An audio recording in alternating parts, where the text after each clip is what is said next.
네, 할렐루야. 우리는 누구를 위해 살아야 합니까?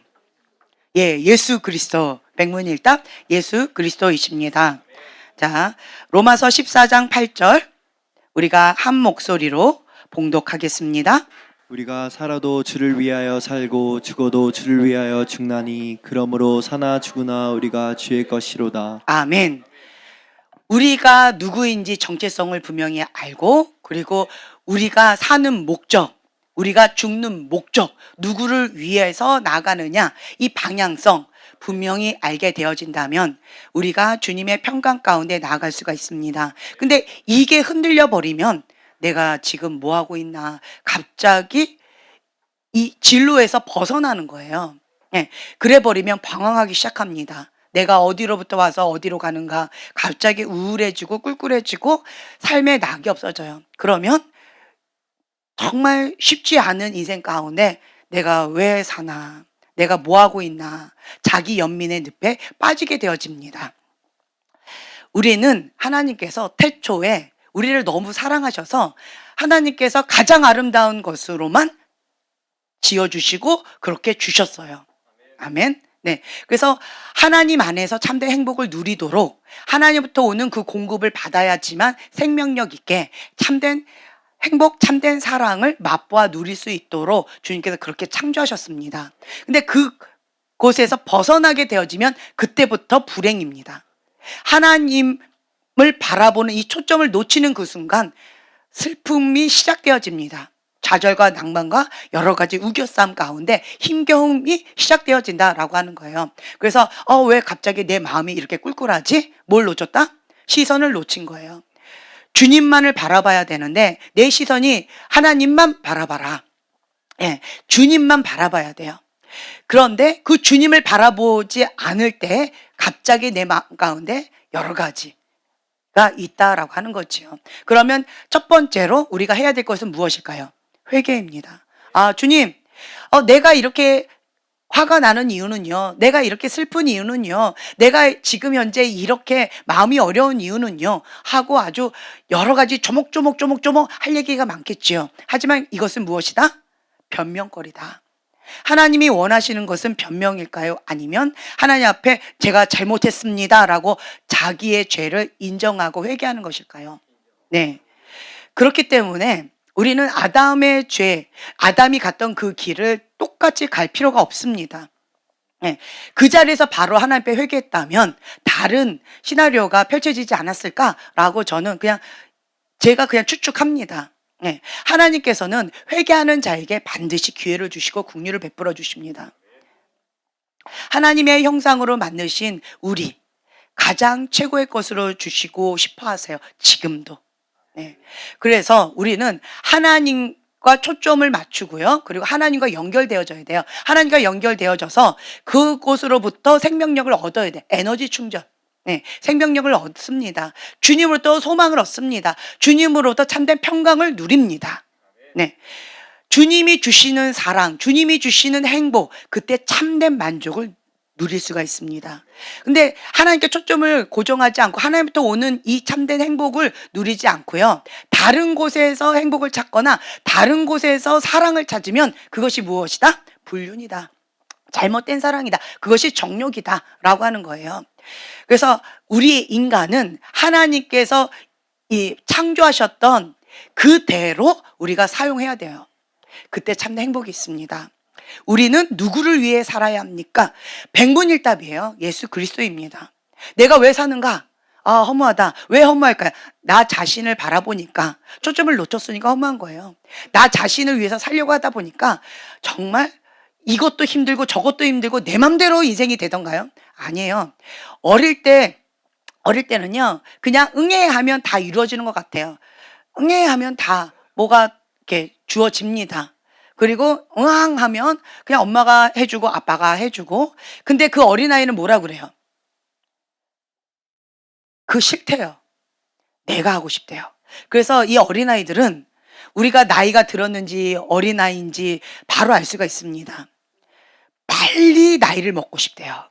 아, 그럼 많이 어리구나. 네. 그리고 나이를 만으로 하지 않고 올립니다.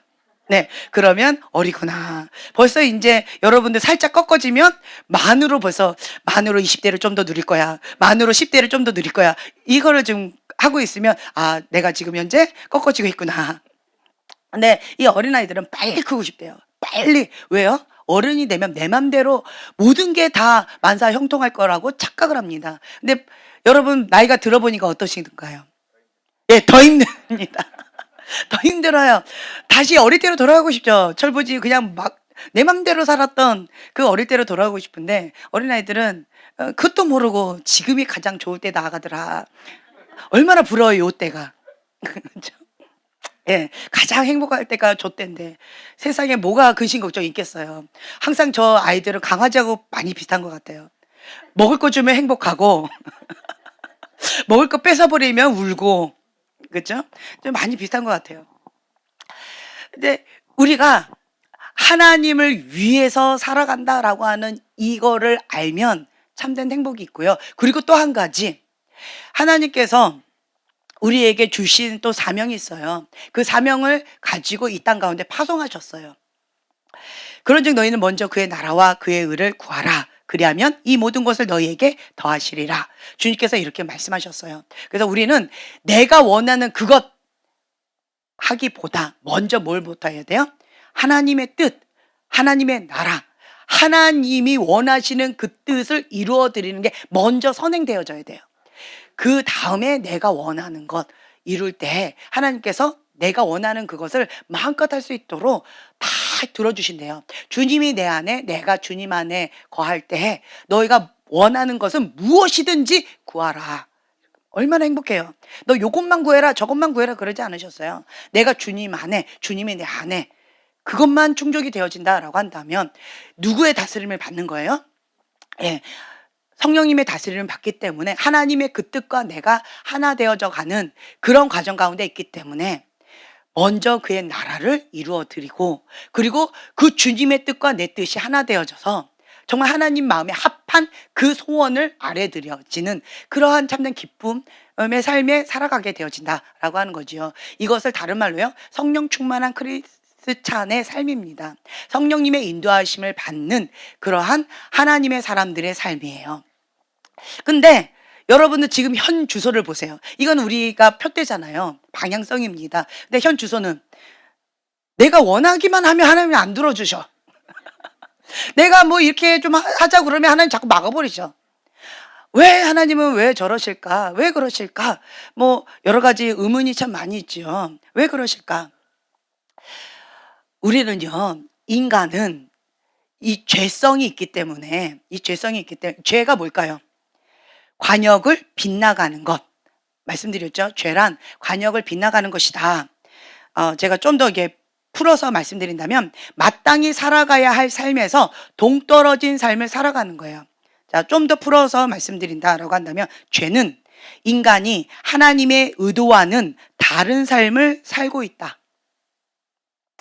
죄는 인간이 하나님의 계획과는 다른 길로 가고 있다. 그게 죄라는 거예요. 하나님이 계획하신 그 뜻, 하나님의 의도, 그거와 다른 길로 다른 삶으로 살아가는 거. 그러니까 관역에서 빗나간 거예요. 그거 자체가 죄다. 그렇기 때문에 하나님께서 막아주시는 것이고 하나님께서 이렇게 저렇게 하시는 거예요. 네.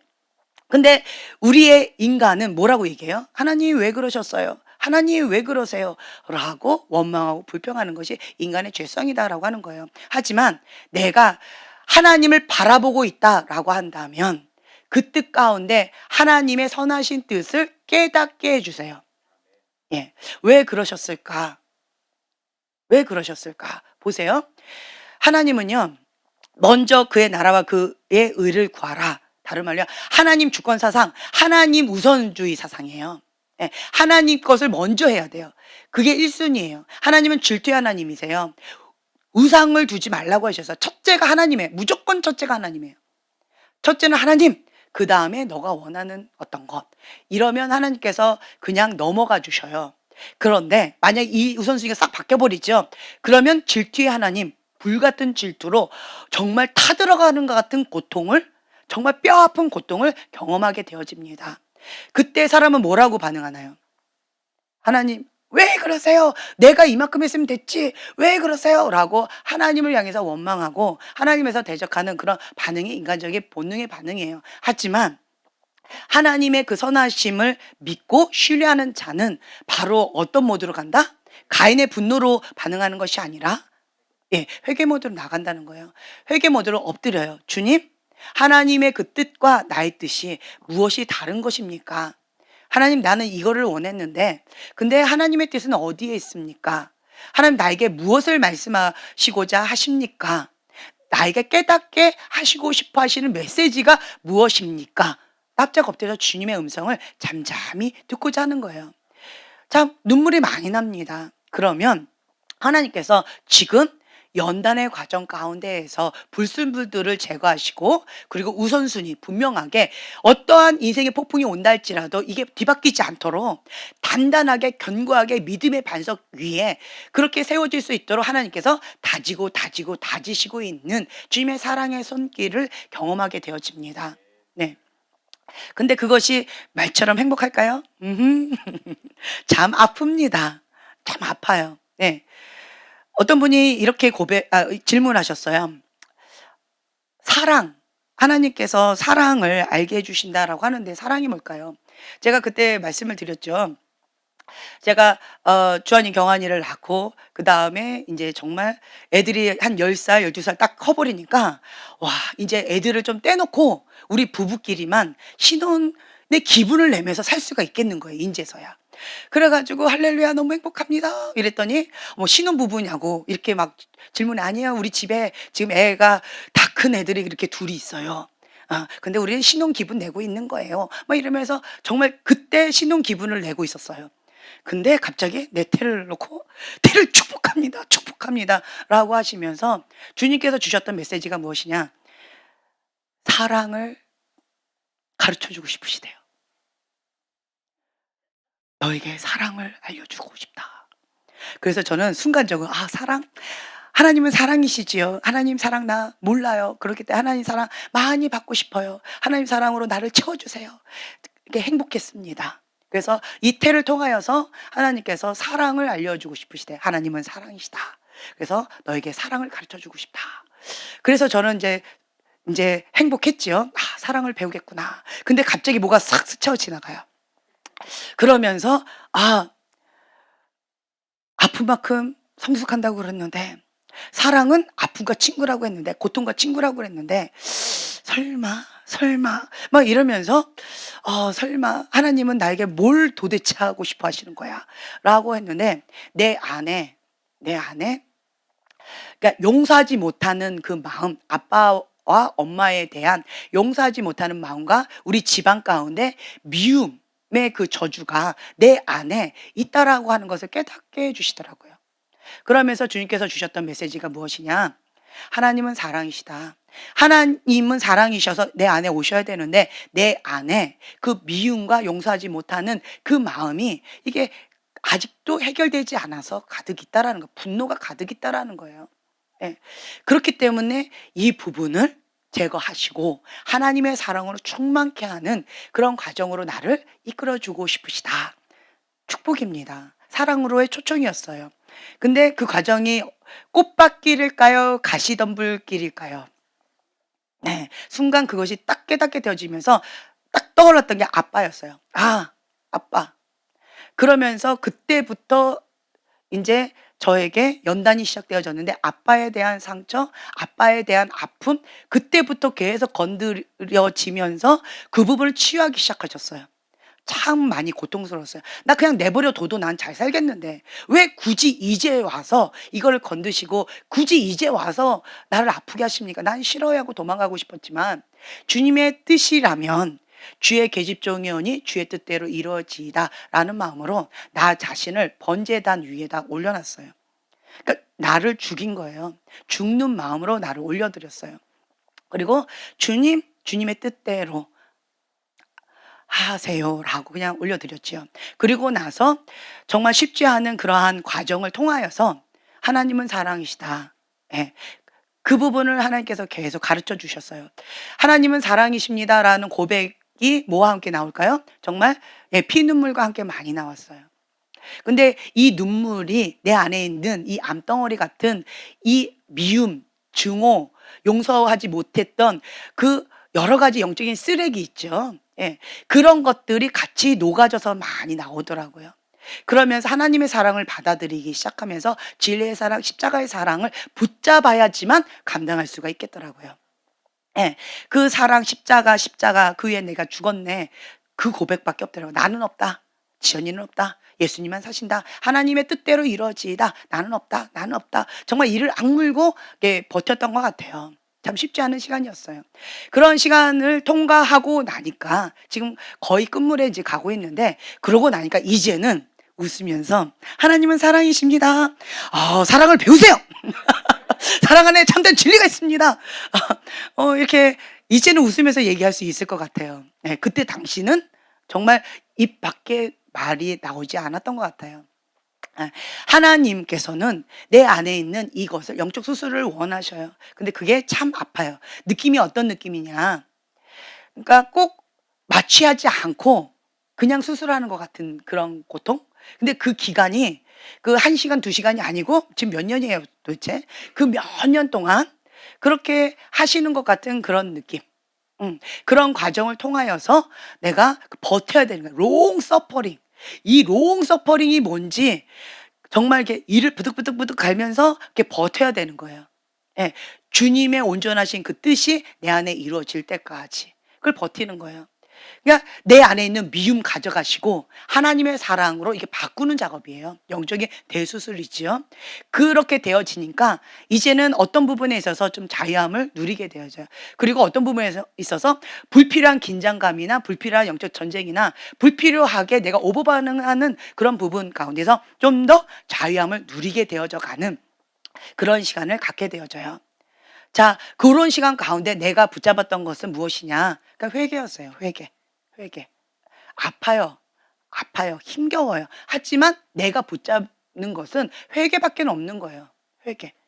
하나님 왜 그러셨어요? 이런 말은 별로 의미가 없고요. 주님, 나를 용서해 주세요. 내 안에 있는 이 미움, 내 안에 있는 이것들, 주님, 내가 직면하기 어려워서 내가 깊이 묻어놨었는데 이거를 직면해야 되는 게 내가 너무 힘듭니다. 주님, 나를 도와주세요. 나를 불쌍히 여겨주세요. 주님, 나를 불쌍히 여겨주세요. 주님, 회개합니다. 나에게 회개용을 부어주세요. 라고 하면서 그냥 주님 앞에 엎드리는 거 외에는 방법이 없더라고요. 회개 없는 구원은 없다. 예. 세례 요한도 첫 번째로 외쳤던 메시지가 회개하라 천국이 가까이 왔느니라. 예수님도 첫 번째 외치셨던 메시지가 회개하라 천국이 가까이 왔느니라. 내 안에 있는 이 더러운 것들 주님 앞에 회개할 때 구원을 받게 되어지더라고요. 참된 자유함을 누리게 되어지더라고요. 주님의 통치를 받게 되어지더라고요. 다른 말로요, 그 영역, 미움, 용서하지 못하는 그런 마음, 누가 그동안 다스렸어요? 사단입니다. 그것이 다스렸던 그 영역 가운데 이제 주인이 바뀌어지는 거예요. 통치자가 바뀌어지는 거예요. 이것이 치열한 영적 전쟁이었겠죠. 정말 쉽지 않은 영적 전쟁 가운데 우리가 원하는 건 뭐예요? 하나님의 온전하신 통치함. 내가 죽어야만, 내가 그 통치권을 하나님께 내어드려야만 그것이 온전한 승리가 이루어집니다. 내가 그것을, 통치권을 사단한테 자꾸 주는 거예요. 왜요? 왜 사단한테 줄까요? 마음은 하나님께 드리고 싶지만 나의 현실 가운데 내 감정 용서 못하겠는데 어떡해? 그러면 누구한테 통치권을 주는 거예요? 사단한테 주는 거예요. 나 용서 못해! 하고 사단한테, 사단! 하고 악수하는 거예요. 사단! 하고 내가 그 통치권을 사단한테 넘겨주는 거예요. 그러면 어떻게 되어져요? 사단이 통치하는 거예요. 용서 못해! 이렇게 되어진다. 그러면서 사단이 더 강력한 힘으로 미움과 증오 가운데 더 이제 나를 고통을 주는 거예요. 그 순간은 내가 감정에 충만해서 내 안에 있는 쓴뿌리, 용서하지 못하는 이런 나 자기중심적인 이거에 충만해서 사단에게 딱 이렇게 했지만 결국은 그건 뭐예요? 스스로 멸망의 길을 선택하는 결과가 되어진다라고 하는 거죠. 그래서 우리는 그냥 하나님의 진리의 말씀 그대로 회개하라. 그러면 어떻게, 뭘 누린다? 천국을 누리는 거예요. 회개한 그 영역, 천국을 누리게 되어진다. 네. 왜 천국을 누려요? 통치권, 하나님의 통치권 아래 있기 때문에 천국을 누리게 되어진다라고 하는 거죠. 그래서 회개 없는 구원은 없다. 네, 회개하는 그 자리가 가장 큰 은혜의 자리다. 회개하는 자가 가장 지혜로운 자다라고 하는 거죠. 오늘 이제 우리 형제님하고 이렇게 대화를 하는데 눈이 많이 달라지셨어요. 네, 이제 예뻐요. 네. 근데 오늘 이렇게 어머니 이제 여러 가지 좀 위험한 그런 상황 고비고비가 있으신데 그거를 얘기하시면 눈물 글썽글썽 하시면서 얘기를 하시는데 이제 어머니 가실 날이 얼마 남지 않았는데 어머니를 빨리 용서하고 어머니를 이제 영혼 구원시켜 드리고 내 마음을 좀 정리하는 그런 시간 가운데 내가 지금 현재 시간을 갖고 마음을 준비하고 있습니다. 이렇게 말씀하실 줄 알았어요. 근데 엉뚱한 말씀을 제가 들었어요. 궁금하죠? 네. 뭐라고 하셨냐면 "어머니 나를 용서해 주세요." 지금 그 고백밖에 안 나온대요. 세상에 이런 일이? "어머니 날 용서해 주세요. 어머니 날 용서해 주세요. 어머니한테 내가 듣고 싶은 거 용서한다."라고 하는 그 말 다 듣고 싶어요. "어머니 날 용서해 주세요." 그 고백을 하시면서 눈물 글썽글썽 하시는데 정말 충격이었어요. 가장 큰 은혜가 있는 그곳이 회개하는 자리예요. 네. 주님의 은혜 자리에 가 있으니까 내가 어머니를 용서하는 위치가 아니라 내가 용서함을 받아야 되는 내 현 주소를 알게 되어진 거예요. 그게 가장 큰 은혜의 자리다. 하나님의 은혜 가운데 있으시구나. 근데 그런 마음이 좀 들었어요. 회개하는 자가 가장 지혜로운 자다라고 하는 거죠. 그러면 그 회개하는 그곳 가운데 천국을 맛보게 되어집니다. 하나님의 그 국률과 하나님의 그 은혜를 맛봐 누리게 되어집니다. 네. 저번 시간에는 우리가 사울 왕에 대해서 그 사건을 통하여서 하나님 앞에 버림받는 그 사건을 우리가 배웠잖아요. 그냥 오늘은 그 반대로요. 다윗 왕을 좀 나누고 싶어요. 왜 다윗 왕은 하나님 앞에 범죄를 하게 되었을까? 누구보다도 하나님을 잘 아는 자고 누구보다도 하나님과 동행했던 그러한 사람이었는데 그러했던 다윗이 어떻게 그러한 큰 죄악을 하나님 앞에 그런 큰 악을 저지를 수 있을까? 정말 치밀한 계획 가운데 잔인하게 그런 죄를 지었어요. 이거는 있을 수 없는 일이에요. 어떻게 하나님의 사람이 그렇게 그러니까 갑자기 그렇게 변해 버렸을까? 우리 참 이해가 되지 않죠. 하나님의 사람이요. 하나님의 사람이 내가 첫 번째로 회개 자리에 있으면 항상 무엇을 돌아봐요? 나. 나 자신을 돌아봐요. 나 자신을 돌아보고 나 자신을 돌아봐요. 나 자신을 돌아보기에 바빠요. 그러면 다른 사람을 판단하고 정죄하고 비판할 마음의 여유가 있을까요? 없을까요? 없어요. 없습니다. 회개 자리에 있으면 주님 나의 죄를 용서해 주세요. 주님 나의 죄가 너무 큽니다. 정말 괴수 중에 괴수입니다. 주여 어떻게 하오리까 어떻게 하오리까 내 죄를 어떻게 하오리까 이런 고백밖에 나오지 않아요. 다른 사람이 보이지 않습니다. 하나님 앞에 내가 죄인이다라고 하는 이 죄가 너무 무거워서 정말 쉽지 않은 그러한 가운데 엎드리면서 주님 나의 죄를 용서해 달라고 그렇게 회개하는 그러한 나의 모습 있게 되어진다라는 거죠. 이것이 은혜의 자리에 있는 거예요. 왜 그럴까요? 심령이 가난해서 그래요. 심령이 가난하니까 가난한 심령 가운데 주님 앞에 더 가까이 가고 싶은데 이 죄 때문에 하나님과 나 사이에 가로 막힌 죄악으로 인해서 하나님 앞에 더 못 가는 거예요. 근데 하나님 앞에 더 가야지만 이 갈급한 심령이 채움을 받는데 그런데 못 가는 거예요. 그러니까 주님 이 죄 이렇게 어떡합니까? 화로다 나요. 망하게 되었도다. 주님 이 죄로 인해서 주님 앞에 나가지 못하는데 주님 나를 용서해 주세요. 이 죄가 너무나도 힘겹습니다. 라고 하면서 주님 앞에 엎드리게 되어진다라는 거예요. 이것이 가난한 심령이에요.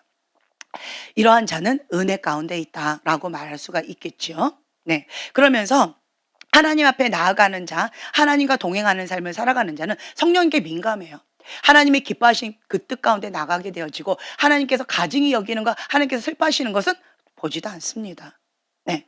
그러면서 표대를 향하여 달려가게 바빠요. 뭐에 초점을 맞춰? 하나님께 초점 맞춰 나아가고 있습니다. 네. 그러면서 하나님께 초점 맞추고 진리의 빛을 먹고 영의 양식 말씀을 먹고 그리고 또 주님과 호흡하면서 나 자신을 계속 돌아보는 그런 은혜의 자리에 가게 되어지는 거예요. 그럼 내 안에 계신 그 성령님께서 하나님이 기뻐하신 그 뜻이 무엇인지 감동을 계속 줘요. 그러면 순종을 합니다. 순종하려면 어떻게 되어져요? 내 안에 계신 그 성령님께서 기뻐하세요. 네. 그러면서 더 활성화되어져요.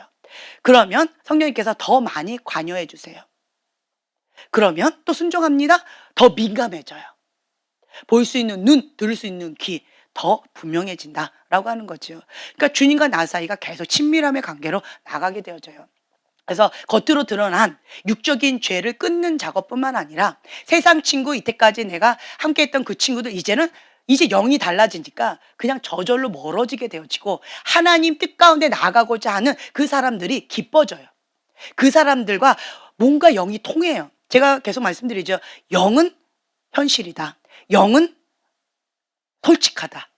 아무리 내가 말로, 아무리 내가 행동으로 그럴싸하게 하지만 내 영은 현 주소예요. 내 영이 세상으로 끌린다라고 한다면 나는 세상을 사랑하고 있는 거예요. 겉모양만 번지르하게 회칠한 무덤처럼 그런 거지요.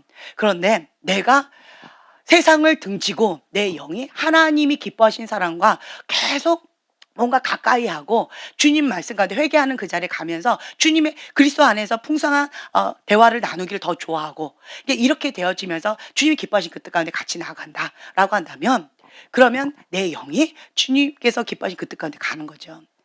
근데 말은 이렇게 하는데 내 영의 현주소가 자꾸 이쪽으로 향해요. 세상 가운데. 그리고 하나님을 거역하는 사람들과 같이 가까이 하려고 자꾸 그래요. 그러면 내 현주소는 뭐예요? 아직은 이쪽이라는 거예요. 무게중심이 아직은 이쪽이라는 거예요. 그렇다라고 한다면 어떻게 해야 돼요? 그렇죠. 회개하면 돼요. 네. 백무일단 회개일까요?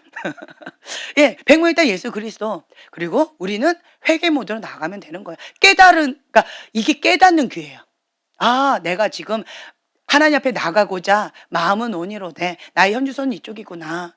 주님, 내가 하나님께서 가진 여기는 것, 세상을 사랑했던 이 두 마음 가졌던 거, 주님, 내가 회개합니다. 예수의 이름으로 파쇄합니다. 내가 예수의 이름으로 대적합니다. 예수의 이름으로 그것을 거부합니다. 라고 하면서 극렬히 미하면서 주님 앞에 더 매달리면서 주 앞에 더 사모하면서 나아가는 거예요. 네, 이것이 성령님의 인도하심을 받는 참된 크리스찬의 반응이겠죠. 네, 그래서 겉으로 드러난 어떤 죄, 육적인 죄도 끊어지게 되어지고요.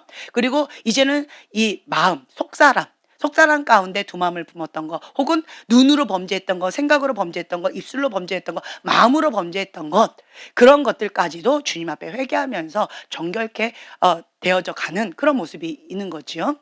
그리고 세 번째, 하나님의 말씀과 기도의 삶, 단순한 그러한 모습으로 나아가게 되어집니다. 이것이 성령님의 인도하심을 받는 크리스찬의 그냥 심플한 그런 모드예요. 그렇게 나아가다가 다윗이 갑자기 변했어요. 왜 그랬던 다윗이, 성령님과 동행했던 그 다윗이 왜 그렇게 되어졌을까? 사무엘하 11장 찾으셨으면 좋겠어요. 사무엘하 11장.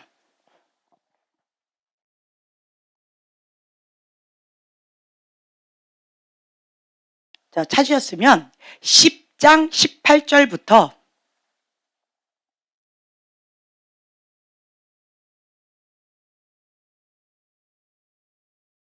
2절까지. 10장 18절부터 11장 2절까지. 자, 한 목소리를 봉독하겠습니다. 아람 사람이 이스라엘 앞에서 도망한지라 다윗이 아람 병거 700대와 마병 4만 명을 죽이고 또 그 군사령관 소박을 침해 거기서 죽으니라. 아다에셀에 속한 왕들이 자기가 이스라엘 앞에서 패함을 보고 이스라엘과 화친하고 섬기니 그러므로 아람 사람들이 두려워하여 다시는 암몬 자손을 돕지 아니하니라. 그에 돌아와 왕들이 출전할 때가 되매 다윗이 요압과 그에게 있는 그의 부하들과 온 이스라엘 군대를 보내니 그들이 암몬 자손을 멸하고 라빠를 내어 싸웠고 다윗은 예루살렘에 그대로 있더라. 저녁에 때 다윗의 침상이 일어나 왕궁 옥상에서 거닐다가 그곳에서 보니 한 여인이 묘국을 하는데 심히 아름답다 보인지라. 자, 여기를 보면은요, 이제 다윗이 18절 보면 다윗이 아람 병거 700대와 마병 4만 명을 죽이고, 그렇죠? 이러면서 전쟁에 승리합니다. 전쟁에 대승을 거둬요. 이제 그러니까 다시는 이스라엘 앞에 나타나질 않는 거죠. 다시는 이제는 그렇게 안 하는 거예요. 자, 그렇게 되어지니까 다윗이 빠져도 이제 부하들만 보내도 웬만한 전쟁 승리할 수 있게 되어진 거예요. 자, 그러니까 이제 다윗이 그 해가 돌아와 왕들이 출전할 때 왕들이 출전합니다. 그런데 다윗은 안 가요. 그리고 부하들만 보냅니다. 그러니까 아직 전쟁이에요. 아직 전쟁인데 큰 대승을 하고 여전히 전쟁 가운데 있는데 이제는 자기는 안 가고 부하들만 다 보냅니다. 그리고 자기만 예루살렘 성 그대로 이제 있는 거죠. 자기만 남는 거예요. 아, 내가 대승을 이뤘다. 이제 나만 좀 남고 그리고 너네들만 가라. 나는 이제 그만할란다. 자, 여기에서 안일함에 싹 빠지게 되어지는 거죠. 네. 그리고 왜? 그러니까 저녁에 뭐 하면 돼요? 자요. 자면 돼요. 왜 저녁 때 잠을 안 자고 왜 일어나? 그렇죠? 이 상징적으로 저녁 때, 그러니까 날이 저물 때, 이거는 이제 죄를 상징해요. 어둠을 상징합니다. 이 저녁 때, 그때 침상에서 일어나. 그냥 할 일 없으니까, 공허하니까 그냥 거니는 거예요. 아, 심심하다. 이렇게, 아, 공허하다. 옆구리가 쓸쓸하다. 아, 이러면서 그냥 옥상을 거니는 거죠. 그때 그 틈 사단은 놓치지 않는다. 하나님의 사람이 안일함에 빠지고 큰 전쟁, 대승을 이루어요. 그 다음에 사람이 아, 내가 해냈다 라고 하는 이 자만함, 이 교만함이 쑥 올라와요. 아, 이만하면 됐다. 아, 좀 괜찮다. 이제 수고한 당신, 이제는 누려라 라고 하는 것처럼 좀 나는 좀 쉬어야 되겠다. 나는 좀 누려야 되겠다. 이 정도면 됐지? 라고 하는 이 자만함이, 교만함이 올라오는 요때, 그때 저녁 때, 예, 이 어둠에 거닐어요. 그러니까 하나님의 사람 빛 가운데 가야 되는데 그 어둠 가운데 이제 기웃거린다라는 거죠. 치열한 영적 전쟁에 있으면요, 어둠 가운데 기웃할 마음의 여유가 없어요. 너 죽냐 나 죽냐 해서 치열하게 영적 전쟁을 합니다. 그런데 이게 좀 어느 정도 됐죠. 그럼 인간이요, 안일함에 쓱 빠지면서 아, 좀 쉬고 싶다. 아, 좀 그렇다. 이런 마음이 생긴다라는 거죠. 사역자의 입장에서 얘기를 한다라고 한다면, 사역자가 그때도 말씀드린 것처럼 설교 혹은 집회, 큰 집회, 정말 놀라운 성령님의 강력한 역사가 있어요. 그럼 와, 정말 하나님 할렐루야 감사합니다 라고 호텔에 딱 가게 되면 그때 그 안일한 마음 가운데 아, 해냈다 라고 하는 이 교만한 마음 가운데 사단이 쓱 하고 기회를 엿본다라는 거죠. 거기에서 사단의 그 딜레마에 빠지는 경우가 정말 많아요. 네, 그래서 눈으로 범죄하기도 하고 생각으로 범죄하기도 하고 혹은 몸으로 실제적으로 범죄하기도 한다라고 하는 거죠. 그렇게 되어지면 사단은 이 사역자를 어디까지 죽이려고 하느냐라고 한다면 사단이 온 목적은 뭐래요? 도둑질하고 죽이고 멸망시키려고 하는 거예요. 자기의 영은 죽고 그리고 영은 죽었어도 사울왕처럼 하나님의 시인이 떠났어도 그러나 은사는 걷어가지 않으세요. 그래서 사역자가 자기 영은 죽었다 할지라도 죄를 계속 짓다 보면 영이 이제 어려워지는 거죠. 그래도 은사는 있기 때문에 말씀을 선포하거나 혹은 은사 사역하면 그대로 여러 가지가 있어요. 네, 경험해 보신 분들은 아실 거예요. 그래서 제가 사역자들한테 반드시 강조하는 게 있어요. 은사로 사역하지 마세요. 모든 것은 하나님과의 친밀함에서 시작되어집니다. 하나님과 교통하는 가운데에서 하나님과 초점을 맞추고 하나님부터 공급을 받고 생명을 받고 에너지를 받고 말씀과 기도로 더욱 거룩하여지면서 하나님과 친밀한 가운데 더 나아가면서 주님 앞에 엎드리면서 나아가면서 자기 관리를 해야 됩니다. 네. 그렇지 않으면 은사로 사역하면 내 영 따로 은사 따로예요. 사역이 따로 되어져요. 내 영은 사역하면 할수록 하나님 앞에 공급을 받고 하기 때문에 자 보세요. 하나님의 영이 나한테 임하세요. 그리고 나를 통해서 이렇게 흘러가요. 그러면 나를 통해서 흘러가기 때문에 내 영이 살아나요. 하나님의 생명이 나를 통해서 흘러가기 때문에 살아나요. 그리고 내 안에 계신 성령님께 민감하게 주님 어떻게 할까요? 방법을 계속 물어봐요. 그러면 영적으로 굉장히 민감해져요. 하나님께 순종하면서 아 이렇게 되겠구나 저렇게 되겠구나 막 민감하게 겸손하게 엎드리면 주님 도와주세요 라고 간절하게 가난한 심령 가운데 사역을 하게 되어져요. 예, 이러면 그러면 내 영도 살아나고 상대방도 살아나요. 이것이 사역자의 기본적인 베이직인데 그런데 은사로 사역하는 것은 달라요. 그냥 편안한 그냥 스타일로 해요. 그냥 손을 얹어요. 그러면 지식의 말씀의 은사로 한다든가 아니면 치유의 은사로 한다든가 예언의 은사로 한다든가 뭐 여러 가지 하나님의 기적의 은사로 한다든가 뭐 여러 가지로 이렇게 하게 되어져요. 그러면 은사로 그냥 하는 것뿐이에요. 네, 은사로 하는 거예요. 내 영은 하나님과 상관 전혀 없어요. 은사로 해요. 자, 은사로 했어요. 공급을 받지 않고 은사로만 했어요. 그러면 어떻게 되어지냐? 내 안에 있는 것들을 계속 고갈돼요. 에너지를 쏟는 거예요. 쏟고 쏟으니까 그러니까 은사는 되어지는데 작동은 되어지는데 그런데 자동차가 에너지를 먹어야 되잖아요. 작동되어지는데 이게 이제 고갈되어졌어요. 근데 하나님과의 관계 속에서 죄가 막혀 있어요. 그렇기 때문에 이게 안 와요.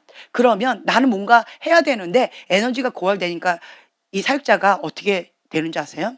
쉽게 죄의 것을 먹어요. 네. 영적인 쓰레기를 먹게 되어진다라는 거예요. 영적인 쓰레기를 먹으면 그걸로 에너지가 되어져요. 그러면서 그걸로 또 이렇게 사역을 하게 되어져요. 그러면 또 하다 보면 또 에너지가 고갈되어져요. 그러면 하나님을 찾기보다 이쪽으로 가는 게 더 쉬워져요. 이것이 회칠한 무덤처럼 그렇게 되어진다는 거예요. 그래서 은사로 사역하지 마시라고 제가 계속 말씀을 드리는 거예요. 은사는 한 번 주시면 걷어가지 않습니다. 이 차이를 사역자는 아실 거예요.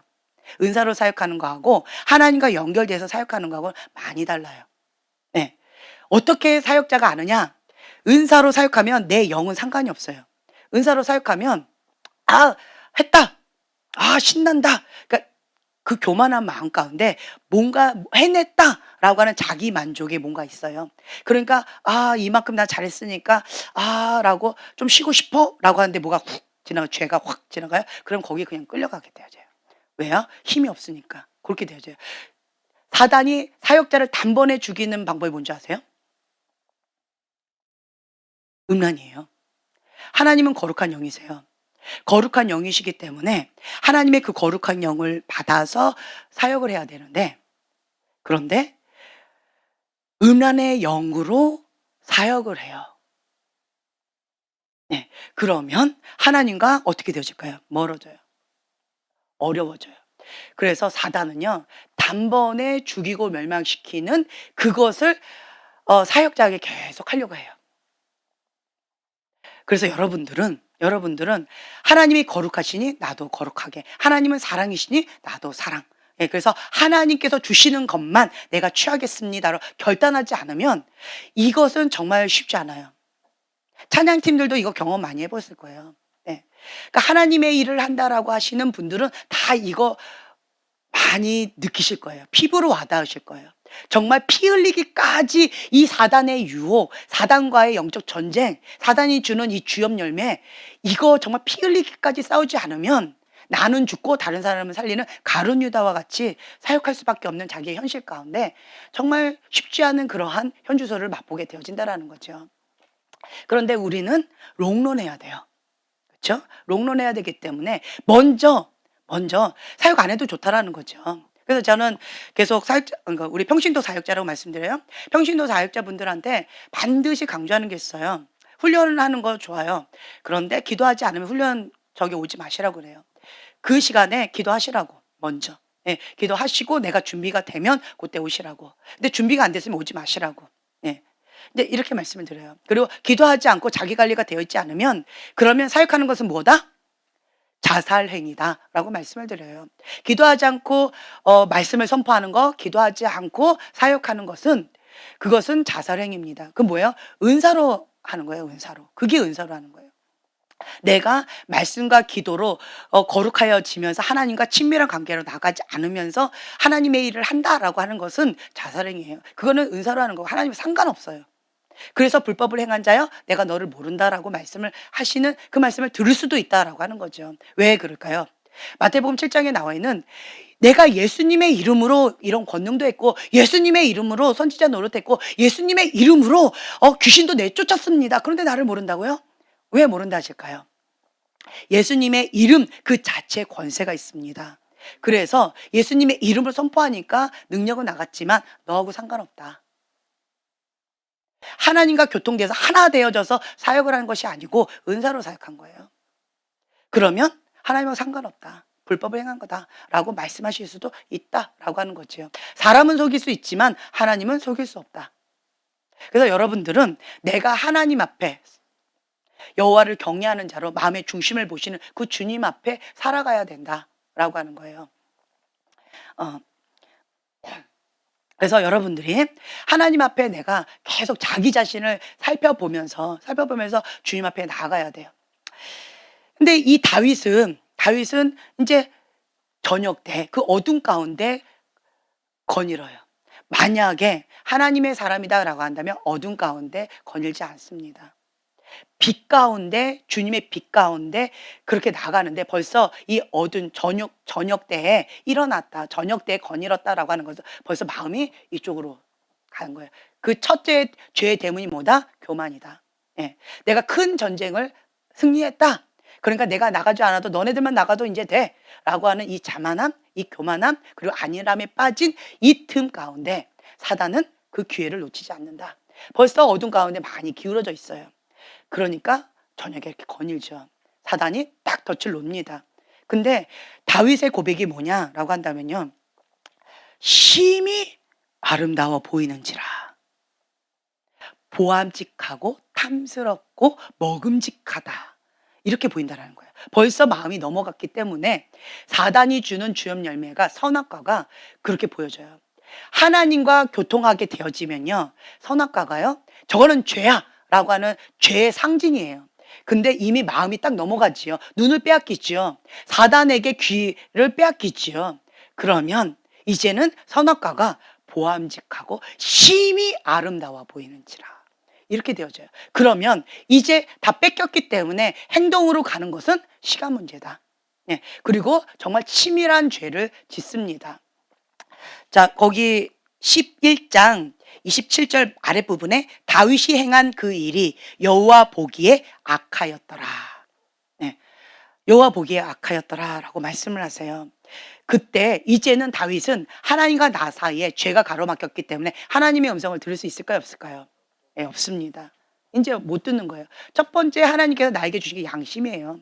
내 안에 계신 성령님께서 내 양심 가운데 말씀을 주시는데 죄로 인해서 이제는 내가 스스로 하나님의 음성을 들을 수 없는 단계까지 가게 되어지는 거예요. 그때 하나님은 두 번째 방법, 누굴 보내세요? 하나님의 사람을 보내십니다. 나단 선지자를 보내세요. 나단 선지자가 직접적으로 왕이시여 왜 그러셨습니까? 라고 얘기하지 않고 비유적으로 딱 얘기하고 이렇게 했는데 왕이시여 이럴 때는 어떻게 됩니까? 이런 괘씸한 놈! 라고 했을 때 바로 당신입니다! 라고 나단 선지자가 이렇게 선포합니다. 그때 다윗의 반응. 사울왕은 그 사무엘 선지자가 왕이여 나의 귀에 들리는 이 양의 소리는 무엇입니까? 라고 했을 때 그거는 요런 거고요. 저런 거고요. 변명하게 바빴어요. 왕이시여 여호와께서 당신이 하나님의 말씀을 버렸으므로 하나님도 당신을 버렸나이다 라고 해도 그거 나 졌지만 그래도 사람들 앞에 내 좀 위치 좀 세워주세요. 나 좀 높여주세요. 그리고 나랑 같이 하나님께 예배 드려주세요. 계속 사후적 대화를 했어요. 내가 원하는 것만 계속 일방적으로 얘기를 하고 있었어요. 사울 왕은 그랬었어요. 그런데 여기에서 다윗은요. 바로 당신입니다 라고 했을 때 다윗은 뭐라고 얘기했냐라고 하면요. 12장 13절 함께 봉독하겠습니다. 다윗이 나단에게 이르되 내가 여호와께 죄를 범하였노라 하매 나단이 다윗에게 말하되 여호와께서도 당신의 죄를 사하셨나니 당신이 죽지 아니하려니와. 네, 다윗이 나단 선지자에게 바로 엎드립니다. 나단 선지자가 당신이 이렇게 죄를 졌기 때문에 당신 집안에 이런 죄가 있고 재앙이 있고 하나님께서 이렇게 하실 것입니다 라고 하는 저주가 막 나갔어요. 그러면 보편적으로 아니 감히 나에게 이런 저주를 퍼부어 목을 쳐라 뭐 이렇게 나올 수도 있는데 다윗 왕은 거기에 딱 엎드립니다. 그 재앙에 대해서 한마디도 하지 않아요. 그리고는 그냥 내가 여호와께 죄를 범하였노라. 주님 앞에 바로 엎드립니다. 이것이 사울 왕과 다윗 왕의 차이예요. 죄는 어떻게 보면 인간적으로 봤을 때요. 다윗 왕이 정말 잔인하고 이거는 인간으로서 할 수 없는 세상에서 가장 큰 죄가 뭐예요? 살인죄. 또 뭐예요? 음란죄예요. 가장 큰 죄가 살인죄, 음란죄. 세상에서 가장 큰 죄 두 가지를 해라 그러면 살인죄, 음란죄라고 대부분 말할 거예요. 근데 다윗은 그거를 아주 치밀하게 잔인하게 했어요. 그것도 부하를 시켜서 부하 직원이란다. 부하를 시켜서 그렇게 시켜서 죽였어요.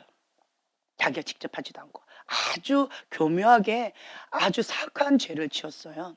치밀하게 계획하에 했다라는 거. 어머나 나 모르고 했어요. 이게 아니에요. 치밀한 계획하에 잔인하게 했습니다. 인간적으로 봤을 때는 다윗의 죄는 정말 용서받지 못할 죄 같이 느껴져요. 그렇죠? 그런데 다윗이 내가 하나님 앞에 죄를 범하였나이다. 엎드립니다. 마음의 중심 가운데 다윗은 바로 엎드려요. 하나님께서 내 죄에 대해서 뭐라고 벌을 하시든 그것은 마땅합니다. 나는 더 이상 하나님 앞에 할 말이 없습니다. 나는 죄인입니다. 나같이 이러한 잔악한 그러한 죄를 지은 자는 세상에도 없을 거예요. 나는 죄인입니다. 내가 하나님 앞에 죄를 범했습니다. 그때서야 이 눈에 씌었던 그리고 이 귀에 닫혔던 이것이 벗겨지는 거죠. 그리고 주 앞에 엎드립니다. 근데 보면 14절에 보면 여호와의 원수가 크게 비방할 거리를 얻게 하였으니 당신은 회개했으니까 하나님께서 당신의 죄는 용서해 주셨습니다. 하지만 여호와의 원수가 크게 비방할 거리를 당신은 이미 줘버렸어요. 그래서 당신은 그 죄에 대한 대가 그거는 당신이 받게 되어집니다. 근데 그 앞에 보면 11절을 너와 내 집에 재앙을 일으키고 하고 너는 이렇게 몰래 했지만 너와 내 아내들은 이런 벌건 대낮에 이러이러한 수치를 당할 거다라고 이런 저주가 막 이렇게 되어지는 거죠. 근데 그것은 그대로 이루어집니다. 하나님께서 죄는 용서해 주시지만 죄의 대가는 그대로 다윗이 받게 되어지는 거예요. 크게 비방할 거리를 너가 했기 때문에 밧세바가 임신한 그 아가는 죄의 열매로서 죽게 될 것입니다.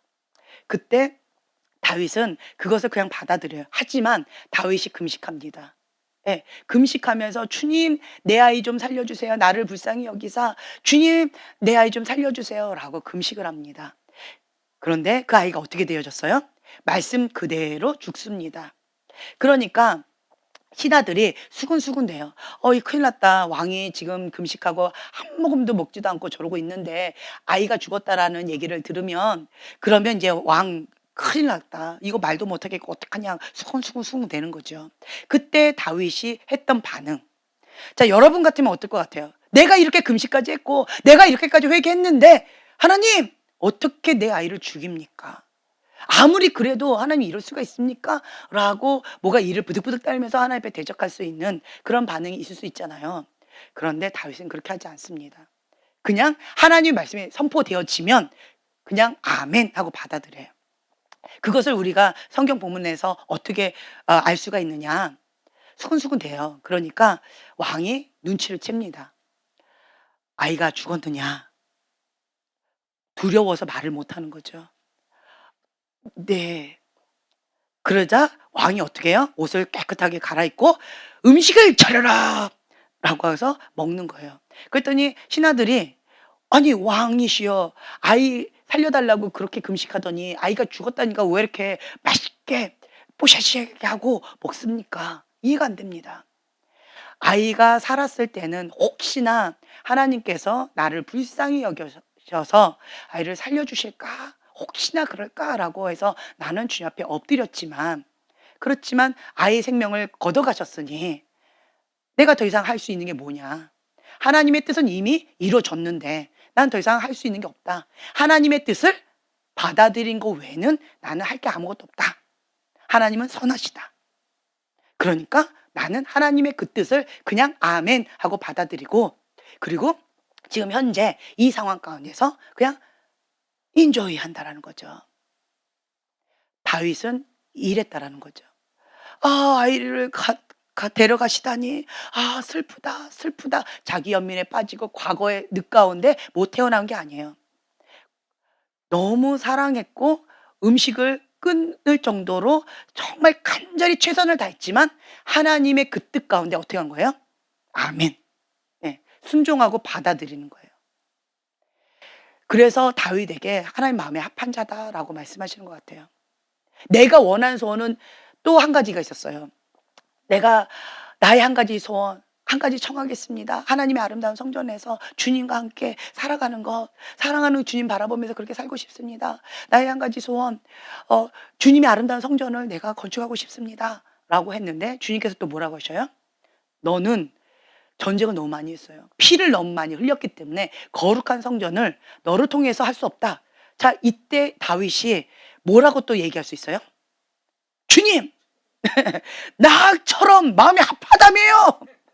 나 마음이 아파다며요. 주님 나 사랑한다며요. 근데 내 한 가지 소원인데 그거 하나 안 들어주세요. 내 한 가지 소원 안 들어주세요? 라고 따질 수 있겠죠. 내가 다른 거 원하는 거 아니잖아요. 내 집 구한다고 하는 것도 아니잖아요. 그런데 하나님 어떻게 나한테 이러실 수가 있어요? 하나님을 위해서 하겠다고 하는 건데 나한테 어떻게 이러실 수가 있어요? 라고 분을 낼 수 있겠죠. 근데 다윗은 그렇게 하지 않았어요. 하나님의 뜻입니다 라고 하면 내 뜻을 어떻게 했어요? 바로 버렸어요. 네, 알겠습니다. 아멘. 바로 됐다는 거예요. 하나님 마음에 합한 다윗. 그러니까 모든 기준이 무엇이다? 하나님이에요. 하나님의 말씀이 법이에요. 하나님의 말씀이 너는 자격 미달. 상처, 거절감, 이럴 수 있죠. 근데 다윗은 그렇게 하지 않았어요. 하나님, 하나님 미워, 이렇게 하지 않았어요. 다윗은 어떻게 했느냐? 하나님, 내가 주의 성전을 이렇게 짓지는 못하지만, 그렇지만 하나님께서 너는 그렇지만 너의 자식 솔로몬을 통하여서 성전이 이루어지게 될 거다. 넌 그걸로 만족해라. 참 마음이 쓸쓸하고 많이 아플 거예요. 거절감. 그렇죠? 그런데 그랬던 다윗은 하나님 앞에 주님 알겠습니다. 감사합니다.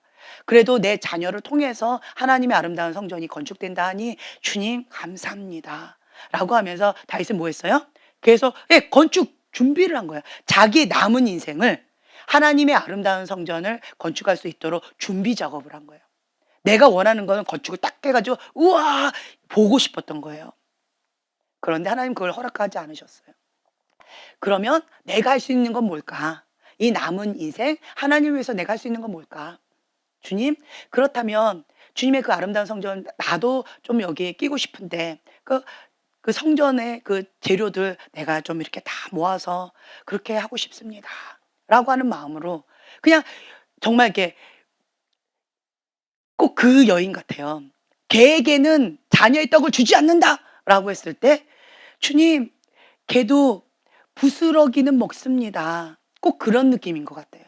다윗의 심정이 주님, 내가 이거는 안 된다 할지라도 부스러기라도 먹게 해주세요. 라고 하는 가난한 심령이 있었던 것 같아요. 그때 하나님께서 정말 그 마음을 받아주시는 거죠. 그래서 우리가 다윗을 통해서 배울 수 있는 것은 무엇이냐라고 한다면 당신입니다 라고 하나님께서 죄를 지적해 주셨을 때 나는 하나님 앞에 죄를 범했습니다. 바로 인정하고 자복하고 회개했다라고 하는 것. 그리고 또 한 가지 하나님께서 딱 말씀하셨을 때 아멘 하고 바로 자기의 뜻, 자기의 야망, 자기의 생각, 자기의 뭐 어떤 것을 다 그 자리에서 어떻게 했어요? 바로 즉시 버렸어요. 그리고 하나님은 선하십니다. 하나님의 말씀이 법입니다. 이렇게 고백했다라는 거예요.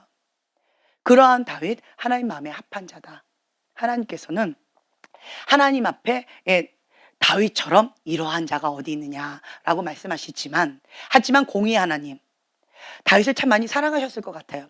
공의의 하나님, 사랑은 사랑이지만 질서는 질서인 거예요. 너는 내가 널 사랑해. 그래서 사랑하는 너를 통해서 성전이 건축되고 싶어. 하지만 나는 공의의 하나님이야. 넌 피를 너무 많이 흘렸어. 그래서 넌 할 수가 없어. 이런 하나님이라는 거예요. 공의의 하나님, 질서의 하나님, 사랑의 하나님. 그래서 여러분들이 하나님에 대해서 분명히 아셔야 될 것이고, 또한 다윗을 통해서 우리가 배워야 될 이런 좋은 것들. 이 다윗을 통해서 우리가 또 알 수 있는 게 뭐냐. 우리가 인간적으로 도덕적으로 이 사람은 큰 죄라서 다시는 정말 회개할 수, 죄를 사함을 받을 수 있을까라고 하는 너무나도 큰 죄라고 생각되어지고, 저 사람은 작은 죄야, 저 정도는 빨리 회개하면 빨리 이렇게 되지 않을까라고 하는, 인간적으로는 그렇죠. 여기는 사울 왕이고 여긴 다윗 왕이에요.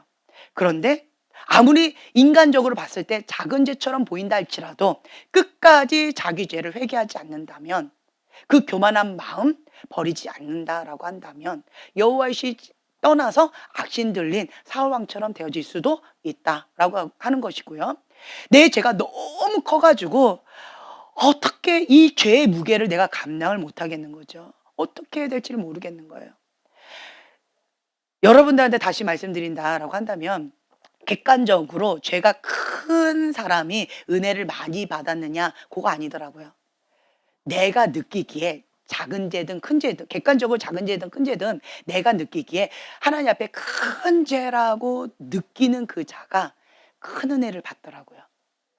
네, 그렇더라고요. 그래서 다윗은 자기의 죄가 실질적으로 큰 죄이지만 하나님 앞에 큰 범죄를 했다라고 하는 그 죄에 대한 무게를 본인은 아는 거예요. 왜 알 수 있을까요? 하나님의 마음을 안 거예요. 하나님 앞에 내가 범죄했다라는 거, 하나님 마음을 근신시켰다라고 하는 거. 하나님께서 나를 기대하시고 나를 믿어주시고 나와 함께 동행하셨는데, 내가 순간적으로 안일함에 빠지고 순간적 교만함으로 순간적으로 하나님을 떠나서 죄를 살짝 봤는데, 거기에 사단은 유혹에 넘어져 버렸는데, 그것이 하나님 앞에 악을 저질렀다는 거, 하나님 마음에 너무 큰 먹칠을 했다는 거, 주님의 십자가 다시 못 박는 그러한 죄를 졌다라는 것, 그게 얼마나 큰 건지, 그거를 다윗은 하나님 마음을 알기 때문에 하나님이 얼마나 근심하고 고통스러워 하셨는지를 알지 않았을까, 그런 마음이 들어요. 그래서 하나님 앞에 여호와의 신을 내게서 거두지 마옵소서. 주님, 여호와의 신을 내게 거두지 마옵소서. 그리고 다윗은 항상 이러한 모드로 간 것 같아요. 시므이가 막 저주를 했을 때도 다윗은 부하 직원이 그러지, 부하가 또 그러죠. 왜 자꾸 직원이라 할까요? 부하가 이렇게 하죠. 저 개가 짓거리지 못하도록 저걸 단번에 죽이리까? 내가 가서 그냥 처치해버릴까? 이렇게 얘기를 해요. 그런데 다윗은 그냥 아무 소리 하고 못 들은 척하고 내버려뒀으면, 그러면 가서 그냥 부하가 딱 죽였을 거예요. 처리했을 거예요. 그런데 다윗은 하지 마라! 이렇게 말해요. 하나님께서 허락하셨으니까 그랬겠지. 하나님이 허락하지 않으면 저가 나한테 저렇게 감히 할 수 없다. 하나님이 허락하실 만하니까 그랬겠지. 나는 하나님 앞에 범죄한 죄다.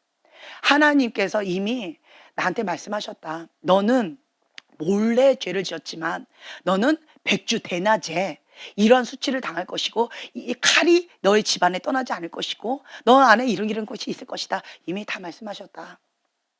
그러니까 자기의 죄가 떠올랐겠지요. 하나님이 허락하셨으니까 그랬지. 하지 마라. 그러면서 다윗은 하나님 앞에 엎드립니다. 주님, 나를 불쌍히 여기소서. 내 죄가 커서 이러한 것을 내가 당하고는 있지만 주님, 나를 불쌍히 여기소서. 나를 용서해 주시옵소서. 회개 모드로 나갔다라는 거예요. 다른 말로요, 다윗 왕은 사람들이 하는 그런 저주도, 사람들이 하는 그러한 것도 사람들이 한다라고 보지 않았다는 거예요. 하나님이 허락하셔서 하셨다. 무슨 사상? 하나님 주권 사상. 하나님 허락하지 않으면 이런 일은 안 일어난다. 그러니까 모든 사고방식이 하나님 중심적인 사고방식이에요. 그러니까 시므이가 나를 욕하고 있는데 다윗은 하나님 앞에 회개하고 있어요. 하나님 앞에 긍휼을 구하고 있어요. 엉뚱해 보이죠? 여호와를 경외하는 자의 태도예요. 나는 하나님 앞에 삽니다. 나는 하나님 앞에 범죄했습니다. 나는 사람을 두려워하지 않습니다. 나는 하나님을 두려워합니다. 하나님, 나를 불쌍히 여겨주세요. 나에게 긍휼을 베풀어 주세요. 그러니까 항상 다윗은 하나님 앞에 살아가는 그런 태도로 나아갔다라고 하는 거죠. 내가 누구인지에 대한 정체성이 분명한 자예요. 나는 하나님 앞에 사는 자다. 하나님께서 나를 버리시면 나는 악신 들리고 나는 비참하게 되어지는 그러한 자가 될 수도 있다. 근데 하나님께서 긍휼을 베풀어 주시면, 여호와의 신이 내게서 떠나지 않으면 하나님의 긍휼이 나와 함께한다. 하나님께서 나에게 긍휼을 베풀어 주셔서 나를 이렇게 선한 길로 인도해 주시면 나는 선한 길로 가겠지만, 하나님께서 그렇게 아니하시면, 허락지 않으시면 나는 저렇게 될 것이다. 그러니까 모든 것이 하나님 주권 사상. 여러분들은 이러한 다윗을 통해서 우리가 좀 붙잡았으면 좋겠어요. 주님, 나는 하나님 앞에 사는 자입니다. 여호와를 경외하는 자입니다. 제가 사람들을 이렇게 보면서도 이제 그런 것 좀 많이 느껴요. 그러니까 하나님의 사람에게 함부로 이렇게 하는 사람이 있어요. 왜 하나님의 사람한테 함부로 할까요? 그 중심을 봐요. 여호와를 경외하는 마음이 없어요. 그런데 어떤 사람은요, 하나님의 종에게 극진하게 섬기시는 분이 있어요. 똑같은 사람인데 왜 저렇게까지 하시지? 하고 마음의 중심을 봐요. 그러면 무슨 차이가 있는지 아세요? 그 중심, 하나님께서는 중심을 보신다고 하는데, 여호와를 경외하는 마음이 있고요, 하나님의 종이기 때문에, 그렇기 때문에 하나님을 섬기듯이 하나님의 종, 하나님의 대변자에게 그렇게 극진하게 섬기는 거예요. 또한 하나님의 성전이에요. 하나님의 성전을 거룩하게 깨끗하게, 그리고 구별되게 하나님의 그 물건들 이렇게 구별되게 한다라고 하는 거죠. 왜요? 하나님의 것이니까. 그런데 교회 물건이나 교회 어떤 것들을 함부로 하는 사람이 있어요. 왜 그럴까요? 하나님을 경외하는 마음이 없는 거예요. 네. 하나님은 그 마음의 중심을 보세요.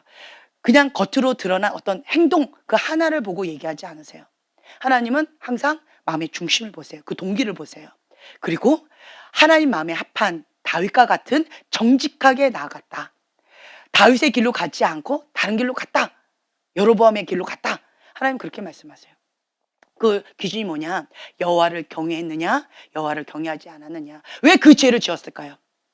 여호와를 경외하지 않음으로 그 죄를 지었다라는 거예요. 왜 제가 잘못 얘기했어요? 그 죄를 지었을까요? 여호와를 경외하지 않음으로 그 죄를 지은 거죠. 그 죄를 왜 안 지었을까요? 내가 어찌 여호와 앞에 득죄하리요? 왜 그 죄를 짓지 못했을까요? 그렇죠. 여호와를 경외하기 때문에 그 죄를 짓지 않았다라고 하는 거예요. 그래서 하나님께서는 우리를 그냥 어떤 겉으로 드러나는 어떤 행동 요거 하나만 보는 것이 아니라 그 중심, 마음의 동기 그걸 보신다라고 하는 거죠. 하나님을 경외하는 자에게 주신 축복이 있어요. 어떤 축복이냐? 하나님의 사업가들은 이것을 정말 원해요. 요셉에게 주신 축복이에요. 손을 대는 것마다 잘 되는 축복입니다.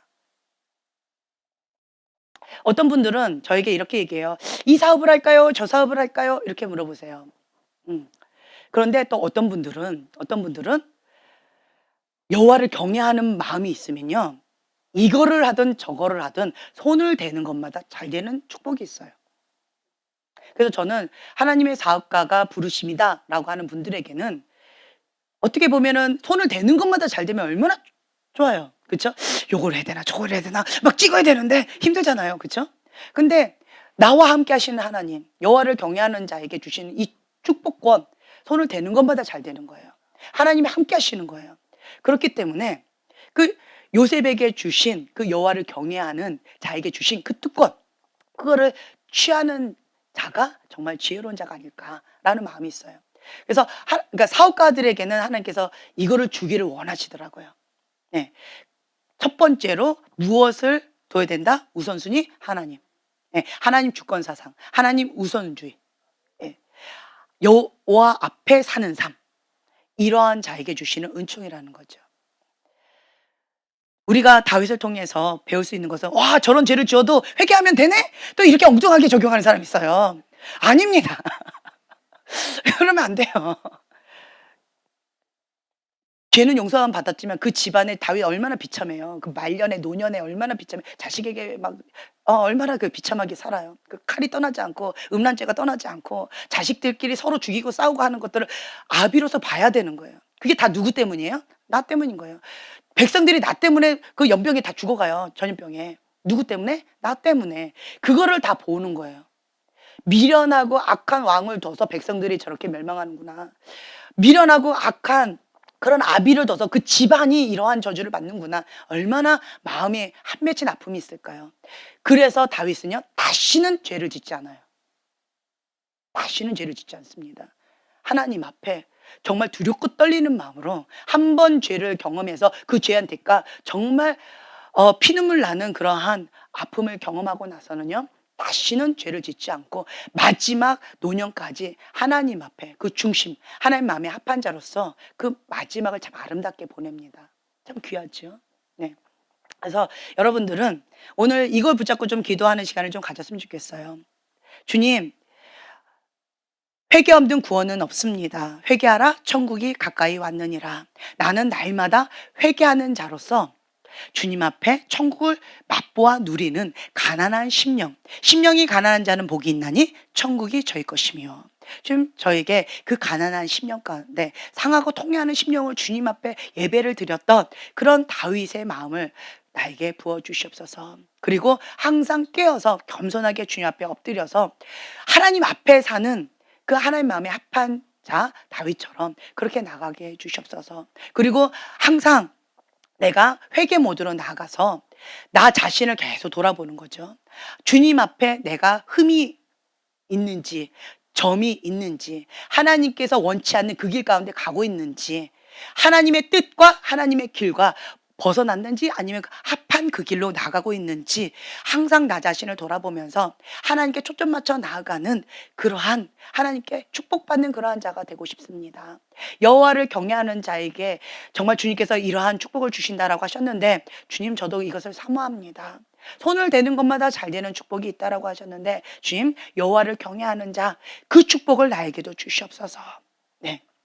그래서 주님 내가 지혜로운 자 하나님 마음에 합한 자로 주님의 뜻이 주님의 말씀의 법입니다. 아멘 하고 그 자리에 바로 순복할 수 있는 그리고 이거는 아니다라고 딱 말씀하실 때 그냥 예수 이름으로 그 단칼에 그어버리고 그것을 지워버리는 거예요. 다윗은 미련을 두지 않았어요. 아이가 죽었네. 나 때문에 그랬네.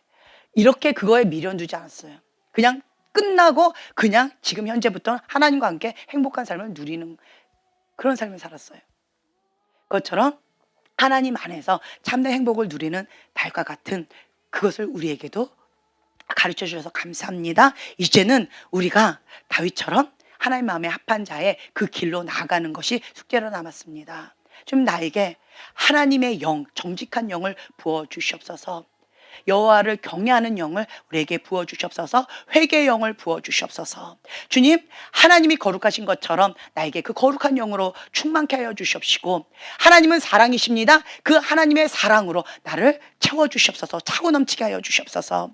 하나님이 기뻐하신 그 뜻 가운데 내가 성령님께 민감함으로 순종함으로 나아갈 수 있도록 내 마음을 하나님 말씀 가운데 사로잡아 복종하는 그 은혜를 나에게 부어 주시옵소서. 우리가 주여 3번 부르짖고 기도하겠습니다.